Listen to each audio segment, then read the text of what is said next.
So literally we've run like last year's low. Yeah. That's a lot. Yeah.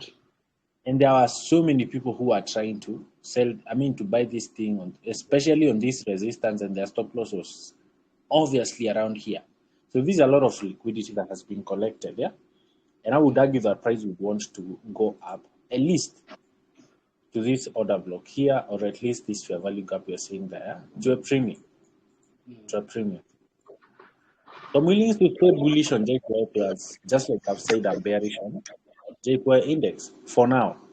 The only way that won't happen is if this candle completely closes below this one. That may indicate that we are ultimately going to go lower, which is I don't think it's likely to happen. Yeah, I don't think it's likely. As you can see, you see like 1, 2, 3 rejection starts. Yeah, 1, 2, 3. So the next one can easily give us a push up. That makes sense? Yeah. Exactly. We could get that. And like I know we've not yet looked at DXY, but DXY can actually be really, really bullish. Okay, for the next few weeks though. But this is technicals, mind you. This is technicals again. DXY is on its own thing, and that's currently US is a bit messed up. They are fighting wars all over the world. Like they are in Asia, they are trying to protect Taiwan, and they are also like torn between okay, there's an organization called NATO, okay, and they've not been able to help Ukraine, or rather, if they help Ukraine, that is like declaring war with Russia. Technically, what we're trying to say, if US helps Ukraine, it's like they are fighting with Russia indirectly. See that? It like go crazy. No, no, no. We just want to see it close above here, right there. If it closes above there, that would mean that this now kind of becomes more of a rejection block to us. Yeah, this one, it has run these lows and it has rejected to the upside. So there is like an obvious reasoning to expect price to try and push back up here. Let me share this to the fraternity on this JPY maniac channel. Yeah. The reason I'm trying to show you how to navigate. This is how you flow from monthly, weekly, to daily to 4 hours. Yeah. Yeah. Using the concepts that we've been looking at so far. And the reason we are doing this, by the way, remember these are, it's more of when you enter a trade and it takes you out and still goes your direction. Yeah. Yeah. You know, where your stop loss was here, price runs you out and then goes your direction. That is the kind of scenario I think we are having. So I want to see how that plays out. Weekly time frame. Now we've had a very clean engulfing, but at the same time, as you can see, we are on a propulsion block here. Yeah.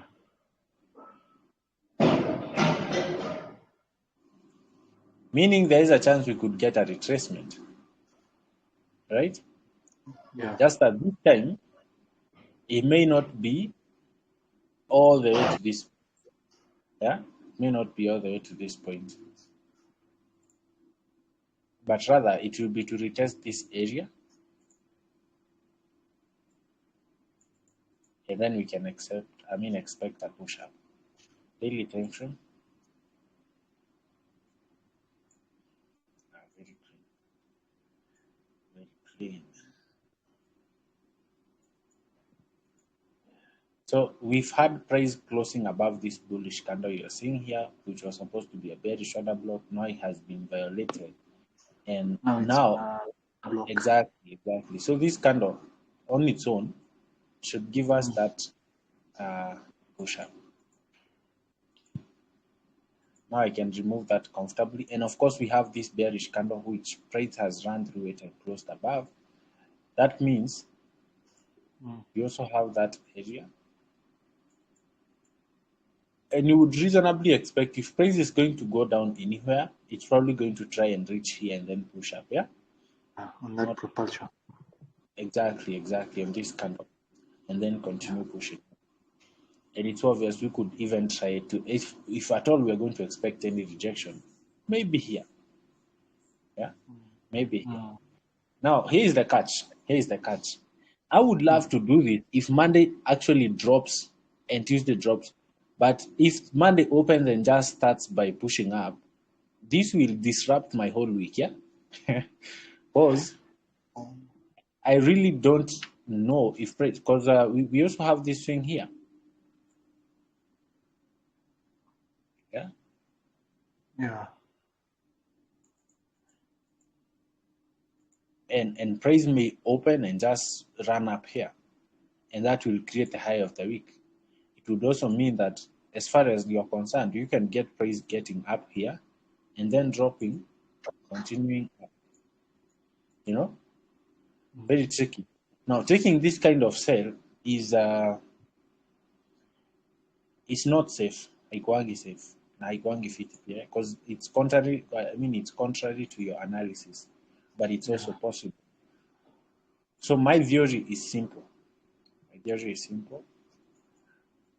We have this, all this, let me remove this. As of now, you have this fair value gap here.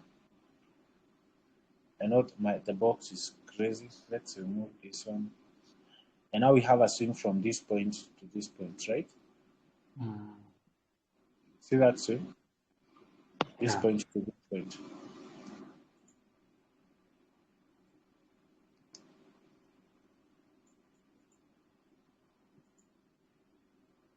So I'm waiting for price to get down here.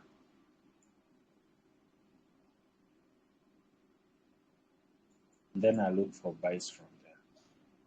And if I take these buys, I could easily hold them for a very, very long time. Now, when I'm looking at this price action here, I'm seeing at a balanced price range for me, yeah? As you can see, no range has been left, like any fair value gap price has run back to it and balanced the whole range, yeah? Except this one. So my argument would be now, let's see what price gives us there. So I'll be waiting for this setup, long position.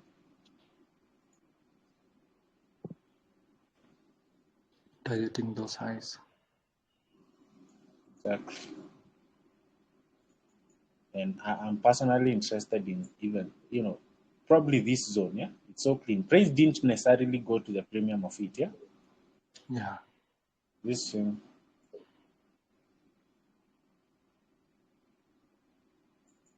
So I would be targeting these areas. Meaning if I get a buy, a clean buy next week, I'm going to hold it all the way up to 10.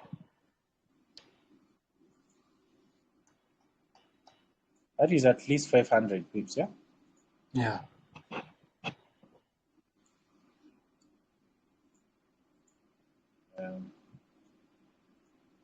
I hope you're flowing. Yeah, I'm flowing. No, but sure. So I've not used anything that I've not taught you yet, yeah? To follow me. Make sure to follow me.